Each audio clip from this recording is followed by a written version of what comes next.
Alright guys, so many of you asked me in the comment section to give you a link to the build that I used in order to storm mid-game with druid.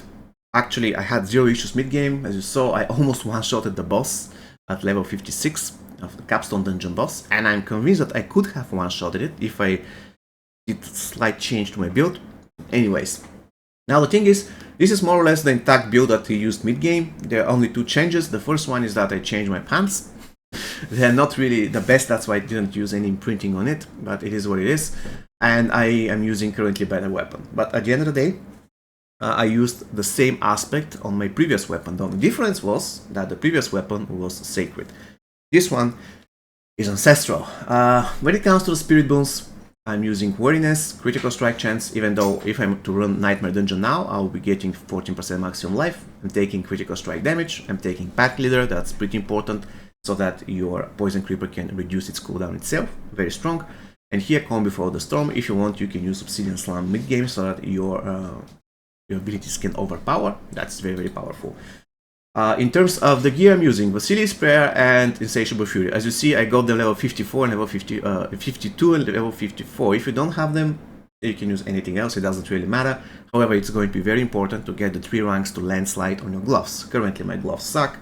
I'm getting 3 ranks of Pulverize, which is pretty bad.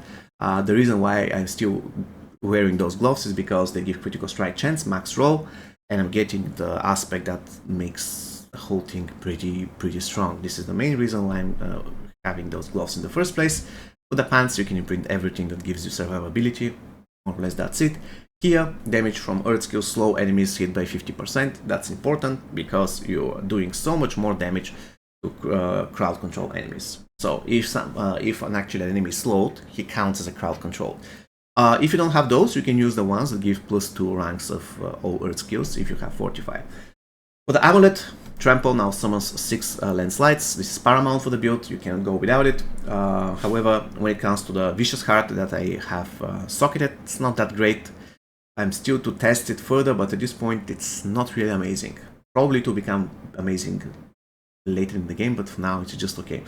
However, this one is pretty impactful mid-game.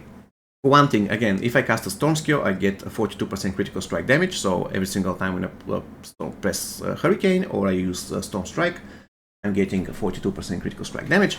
But the best thing is that I'm getting 74% critical strike damage in general, which is crazy mid-game.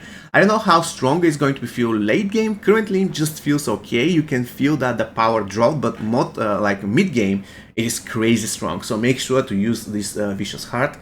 It is incredibly strong. And on the last ring, I have up to 46 distant enemies are pulled towards you. This is the Vacuum Cleaner. It is very strong, and in my opinion, it's every single druid is going to be using this all the way to end game if you want to adopt this particular build. And now let's go to the skills. Once again, this is balls to the wall, all damage build. This is designed for mid game. Late game, you have to make some changes. You have to make sure that you focus on health, survivability, stuff like this. So we are taking a Storm Strike with Enhanced Storm Strike and Fierce Storm Strike. Here we're increasing the damage of the core skills. We are taking Landslide with Primal Landslide. We're increasing our critical hit chance.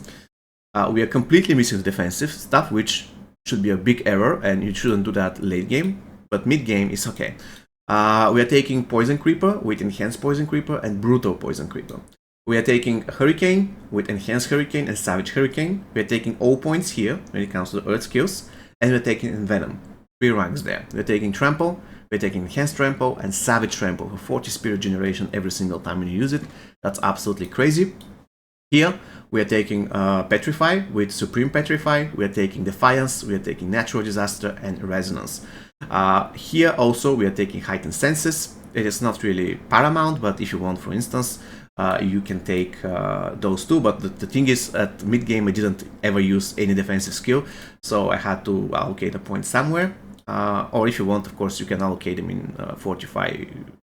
It's just totally up to you. You can do this and this. It is totally up to you. The point is, mid-game, I didn't feel at any point that I was needing any survivability. I was just one-shotting everything. And when it comes to the passive Earth and Might, Earth and Might is very useful. However, if you want to go totally balls to the wall, when you want to one-shot bosses, then go to Earth and Strength. It will further increase the damage by 30%, so if you do the entire combo on the boss, more or less he's going to die. Nothing survives. So this is going to be all from me for today. I'm not going to talk about Paragon Tree because you wanted the mid-game build. I will keep working on the build. I will come up with the late-game build very, very soon. Until then, see you next time. Take care.